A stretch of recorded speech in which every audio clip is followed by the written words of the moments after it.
Coucou, alors aujourd'hui c'est fabrication de mon carnet pour le mois de mai. Alors je reprends encore les sachets de printemps parce que je les trouve très jolis. Donc je vais reprendre celui-ci. Euh, donc j'ai déjà préparé mes feuilles que j'ai coupées 17 sur 24 et ensuite je les ai simplement pliées. Là, c'est tout ce que j'ai fait, hein. J'ai pas encore fait de trou, rien du tout.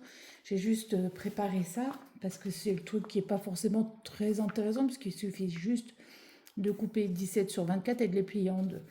Donc bon. Là, donc ce sachet. Alors, le sachet, la colle est là. Je regarde toujours où est la colle. Je regarde toujours où sont les parties qui peuvent être embêtantes. Là, je retire la...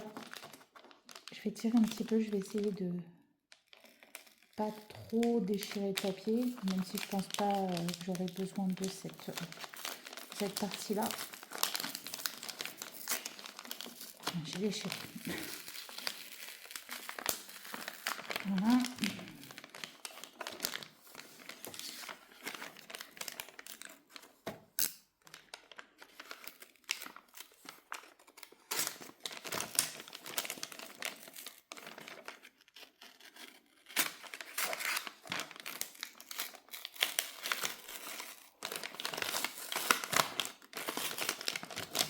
Voilà.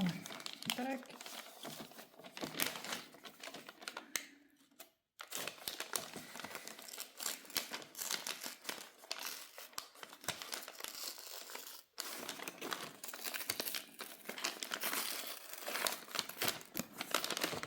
Ça, c'est un petit peu délicat parce qu'il y a certains sachets qui sont quand même très fragiles. Moi, je le fais aussi avec des enveloppes Amazon, ce genre de choses. Les enveloppes Amazon, elles se déchirent tout de suite, hein. Donc, généralement, quand je fais avec enveloppe Amazon, je m'amuse pas trop à décoller, je coupe direct. Mais là, en plus, le sachet est pas super grand. Donc, voilà. Donc là, je fais ça de manière à ce qu'il soit bien à plat. Alors, dans un premier temps, je vais couper à ce niveau-là pour enlever la partie où il y a la petite poignée. Donc, hop, tac. Allez, rentre là-dedans. Hop, donc, moi là en transparence, j'arrive à voir où est-ce que c'est. Tac. Voilà, bien droit. Voilà. Poubelle. Hop, et là, je coupe à 17.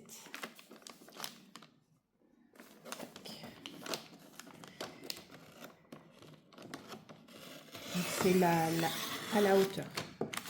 Ça dans un premier temps. Tac. Ensuite, je ne sais pas combien ça mesure. Je mets bien à plat. Moi, il faut que ça fasse... faut qu'il fasse au total... Alors, 24 plus 28. Donc là, il faudrait qu'il fasse 28. Il fait largement 28. Là, je vais couper la partie colle. Parce que cette partie-là, c'est pas terrible à garder. Comme j'ai un petit peu de marge. Hop. Hop.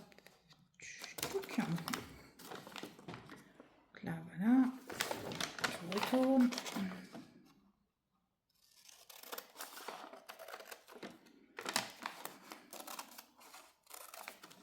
Alors, pourquoi je le fais pas avec mon massicot, j'en sais rien. Parfois, ça m'arrive de yoyoter un petit peu. Ensuite, donc, bah là d'ailleurs, je vais le faire. Je vais couper parce qu'il faut que je sois bien droite. Je fais plus confiance à mon massicot qu'à mes yeux. Hop, ben, j'ai bien fait. Tac. Alors, de là. Là, je commence par faire les pliages. Donc, hop, je sais pas vous ce que vous avez. Moi, j'ai ce massicot-là qui est quand même très pratique, surtout pour faire ce genre de choses, et quand même bien sympathique. Donc, hop, la première mesure, donc j'ai... Mon carnet fait 12 de large. Pour que ça ça, comme j'ai pas envie de mettre de colle, j'aime pas trop mettre de colle sur les couvertures de carnet, ça les rigidifie. Moi j'aime bien quand ça reste bien souple. Donc au lieu de faire la pliure à 12, je la fais à 14 pour que quand je vais replier, ça dépasse de la moitié. J'espère que vous me suivez. Hop, donc là j'ai fait 14, je plie. Le pliage d'après, ça sera 12, puisque mon carnet fait 12. Donc hop, le pliage est à 12.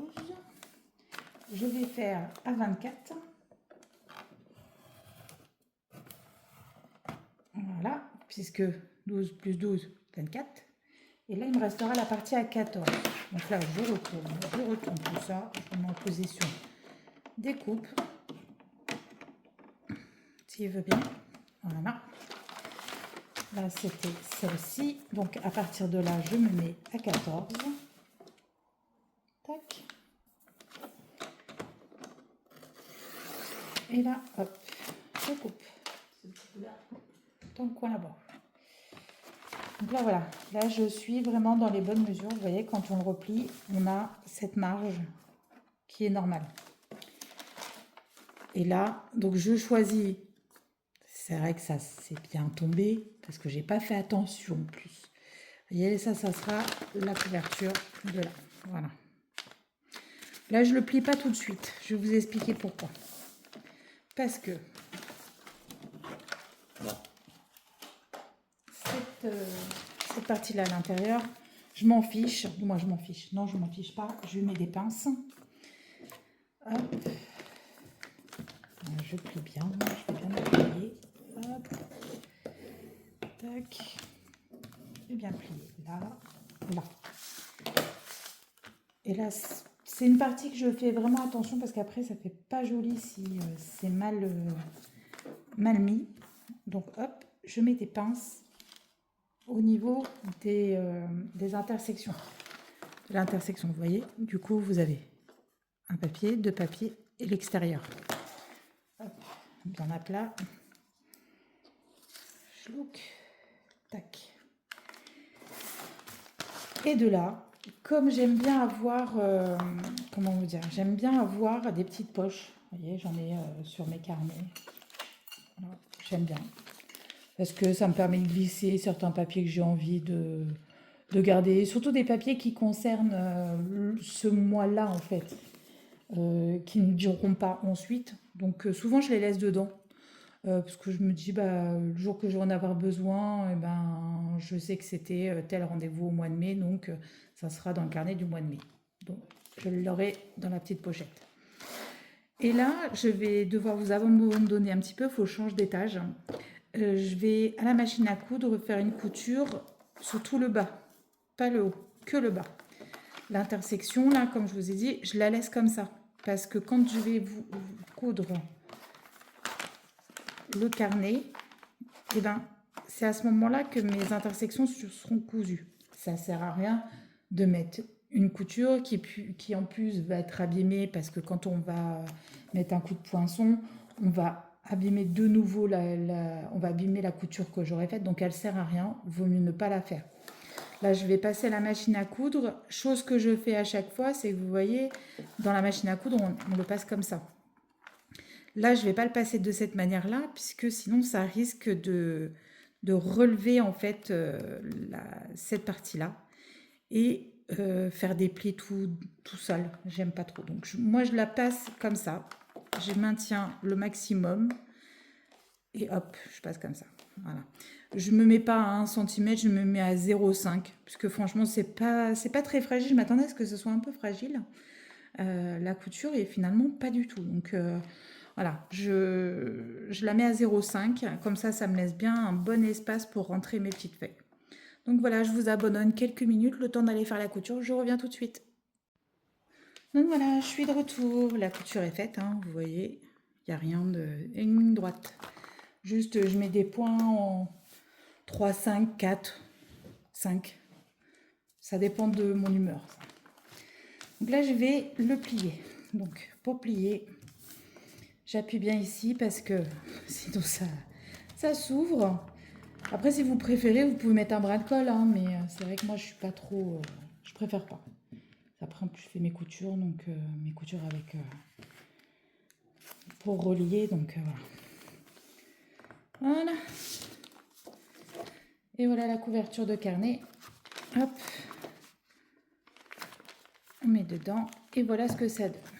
Donc ça dépasse, mais ça, moi, je le coupe en dernier. Il y en a qui le font avant. Moi, j'aime pas. J'aime bien couper en dernier parce que, voilà, ça m'est déjà arrivé, par exemple, de me tromper de la moitié d'un millimètre et que ça soit pas pile poil les premiers par rapport à la première page. Donc, je préfère. Par sécurité, voilà. Voilà, le truc est là. Ça, c'est fait. Donc là, j'ai les feuilles, j'ai la couverture. Hop. Les petites pinces magiques, ça c'est... J'en ai toujours à disposition. Hop. Tac. Et là, ce que je fais dans un premier temps, donc je vais vous montrer où je vais poinçonner. Vous voyez, je me suis légèrement trompée. Bon, je sais pas, je le ferai à la main après. Donc là, moi, je fais juste 3 trous à environ 1 cm en haut, 1 cm en bas. Là, faut que je verrai après.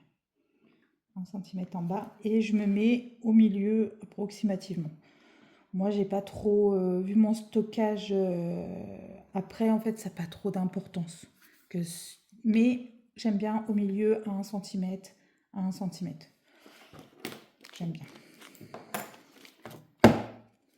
Hop. On va faire comme ça. Je retasse bien. Ça fait pas de mal. Il faut mieux 2 fois que ce soit fait correctement. Alors, de là. Donc, mon poinçon, il est là. Toc. Bon, celui-là, il est un peu démembré, mais c'est celui que je préfère. J'en ai un nouveau, mais je n'utilise pas. Là, voilà. Hop. Tac. Et 1. Et 2. Et 3. Hop. Donc, bon. Ensuite, donc là, ça c'est fait. Vous voyez, il y a bien les 3 trous. Ça a été jusqu'à la couverture. C'est impeccable. De là, alors là, moi, j'utilise en ce moment du fil ciré. Parce que quand j'ai acheté mon poinçon, il était dedans. Mais sinon, j'utilise aussi du fil accrocheté, pardon. J'aime bien aussi. Bah, c'est avec celui-là que j'ai fait ça. Je vous le montrerai tout à l'heure, ça. Non, je peux vous le montrer maintenant. En fait, c'est un carnet que j'avais acheté il y a déjà quelques années. Et il y avait un papier dedans qui était un papier, qui n'était pas un papier aquarelle, mais un papier qui était blanc mais épais. Et en fait, j'avais l'impression qu'il aspirait l'encre. Donc, je l'avais laissé de côté. Et puis, je l'avais abîmé à un endroit, etc. Bon, j'ai dit, allez hop. Et sur Action, ils vendent des grands carnets de papier que j'ai acheté. Et je ne suis pas forcément fan de ce papier-là. Surtout que je l'avais acheté pour dessiner, pour éventuellement faire de la peinture. Et je ne suis pas fan. Donc, j'ai utilisé ce papier-là. Parce qu'il est bien par contre à écrire. Donc, comme ce carnet, je veux m'en servir pour écrire. Je me suis servi donc de ce papier-là. Je l'ai coupé à la grandeur que je voulais. Et j'ai refait les reliures. Il y a une vidéo, je vous mettrai la vidéo que j'ai trouvée qui était très sympa pour faire des reliures comme ça. Je trouve ça très joli. Et donc voilà, je suis plutôt assez fière parce que j'étais un peu déçue d'avoir, parce qu'en plus ça vaut 30-35 € quand même le carnet. Donc j'étais un peu déçue de ne pas m'en servir et que le papier ne me plaise pas en fait. Et du coup, voilà, je l'ai transformé. Donc là, pour l'instant, bon, il n'y a rien dedans parce que j'ai fait ça ce matin, hein, donc doucement. Donc, revenons à nos moutons. Le carnet. Donc là, c'est du fil ciré. Donc, je vais prendre 3 fois la longueur. C'est à peu près ce qu'on a besoin. Hop. Bon, je peux faire un petit peu plus, hein, parce que je me dis, sait-on jamais. Voilà. Ensuite, ce qui est important, une aiguille, quand même. Hop, tac. Donc, je commence par le milieu. Toujours. Donc, là, je vais fixer mon fil ici. Sans trop bouger, hein, parce qu'il est quand même bien calé. Hop, voilà. On commence comme ça. Je vais... Alors, soit vous partez par le haut ou par le bas, hein, c'est vous qui voyez, ça n'a pas grande importance. Voilà. Alors, quand vous tirez, tirez, mais faites attention parce que ça peut vite déchirer. Donc, voilà, on tire pour bien tendre, mais on ne tire pas pour serrer comme on le ferait pour un nœud, un autre nœud, quoi. Donc là, voilà, j'ai été vers le bas, hop, je passe difficilement. Voilà. Et ensuite, je reviens au milieu. Et au milieu, alors là, je fais attention, vous voyez, le premier fil, il est sur ce côté-là, j'ai celui-là. Donc moi, je maintiens comme ça, pour être sûr que quand il va passer de l'autre côté, il va passer de l'autre côté du fil du milieu. Je vais vous montrer après. Allez. Parfois, ça ne veut pas. Voilà. Tac. Je vérifie bien, voilà, tout est bien tendu. Vous voyez, vous avez le fil de départ, le fil d'arrivée. Ce fil-là qui est au milieu, donc un de chaque côté. Pourquoi? Parce que si on faisait juste un nœud là, le nœud il pourrait passer à travers. Là, si on met ce fil-là entre deux, il passera jamais à travers. Donc, hop, on peut enlever l'aiguille, c'est fini. Tac. Et là, je fais simplement 2 nœuds. Alors ça, je fais que 2 nœuds parce que c'est le fil ciré. Sinon, je fais un nœud supplémentaire de chaque côté. Si j'ai l'occasion, parce que là, mon fil ciré, il ne m'en reste plus énormément. Puis bon, c'est pas non plus... c'est pas obligatoire, quoi. Moi, je prends du fil à crocheter, c'est très bien aussi.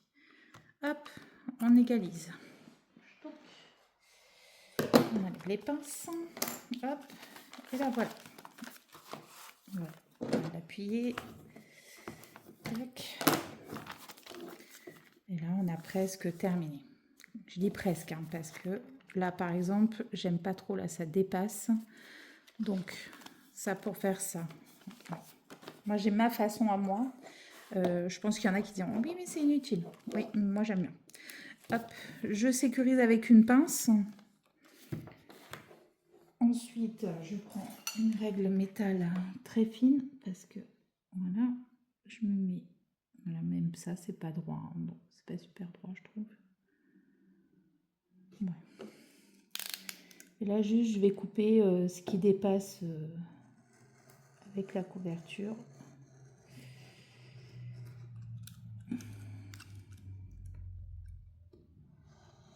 Voilà. Je vais faire l'autre côté. Pareil, je sécurise. Je ne pense pas que ça ait utile, vraiment. Et là, pareil.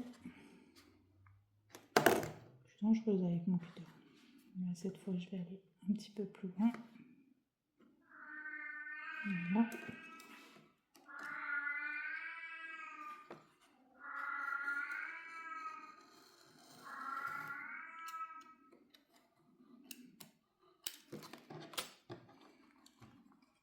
Ici. Voilà. Ça n'est pas bien coupé.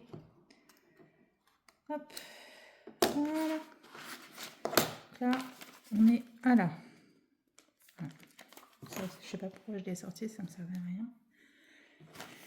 Et là ensuite, pour couper les bords, les bords qui dépassent, j'utilise ça. C'est une planche à découper que j'ai redécoupée. Je la glisse dedans. Je prends une grosse pince, comme ça. Ok. Que je mets au milieu. Voilà, comme ça c'est bien fixé. Je vérifie que la couverture tombe pile sur la première page. Donc oui, là j'enlève la couverture. Tac. je remets ma pince. Hop. Ah, je vais prendre l'autre règle, parce que celle-là, elle est très dangereuse pour les doigts. Hein. C'est pas trop à faire, c'est vraiment pour les toutes petites choses. Alors maintenant, il faut jouer avec les yeux. Hein. Voilà. Alors là, je m'énerve pas trop. Je passe une fois, 2 fois, 3 fois, 10 fois, jusqu'à y arriver. Mais je force pas, parce que sinon, ça fait des vagues. Je force vraiment pas. Hop. Voilà. Et là, voilà, je suis au bout. Et ça fait bien net. Hop, on est reparti de l'autre côté. J'ai l'impression que ça va pas, par contre. Ouais, ça va pas du tout.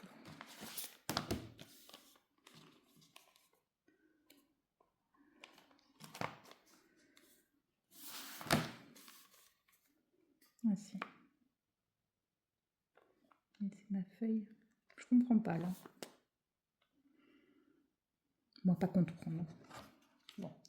Quand ça arrive pas tout à fait, voilà, j'installe. Je me mets bien. Tac. Hop.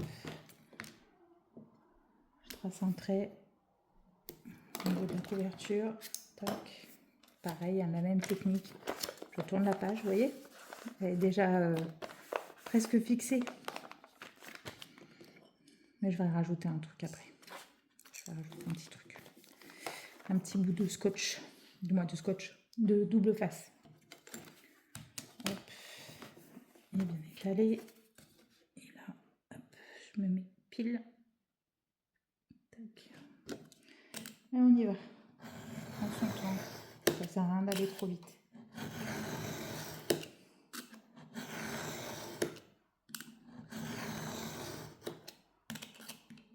Par contre, gardez bien la règle appuyée. Si je peux vous donner un conseil pour ce genre de choses, voilà, moi, cette règle-là, je l'aime bien parce qu'elle a un bout de caoutchouc là, qui empêche que ça bouge. Ça marche plutôt bien. Parce que quand on le fait avec une règle, alors tout au début, je le faisais avec une règle en plastique, qui après n'avait plus de forme au bout de 3 fois, qui arrêtait pas de bouger, donc c'était jamais vraiment droit. Donc, c'était pas terrible, vraiment à ne pas faire. Donc, hop, et voilà, le carnet est terminé. Il est presque nickel.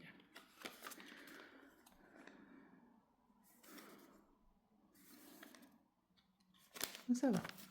Voilà, le carnet est fait. Là, après, bah, souvent, je m'amuse à mettre des stickers, des machins, des trucs. Donc, ça, je fais pas ça forcément tout de suite.